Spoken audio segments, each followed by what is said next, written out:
Hi, Martin here from JFC. Today we will be installing a fast fill water trough. We will take you through the steps one by one to ensure you correctly and safely install the trough. So the pipes have already been laid in the ground, coming up to where we're going to install the trough. The first step is to dig out some soil and then to put in some chips and stone to level out the site. Having the ground level for the trough is very important, as it will mean that the trough will hold its shape and it will keep from overflowing. After clearing out the topsoil, you put in your stones and then make sure that it is level and compact it. All JFC round troughs come with the drain-off fitted.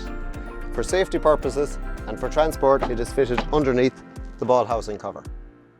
Before installation, detach the drain-off from the ball housing and install in the drain-off hole.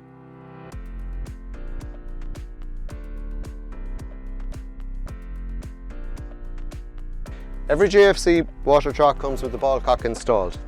It may not be straight on the trough, so just make sure it is straight and it goes up and down inside the ball housing. Next step in our installation is to connect the trough to the pipe. We will do that with our 90-degree elbow, which will go on here onto the ball valve. The first step is to put PTFE tape onto the ball valve.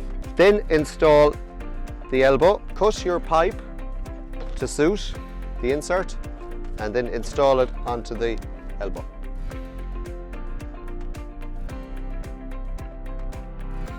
An optional extra that you can add is a lever valve similar to this type.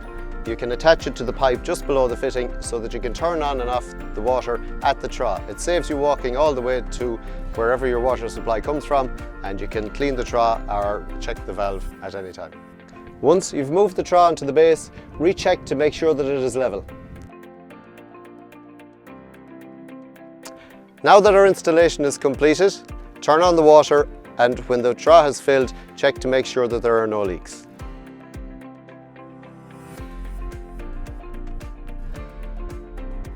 For more information on our extensive range of water troughs from 10 gallons to 450 gallons, check out our website jfcagri.com.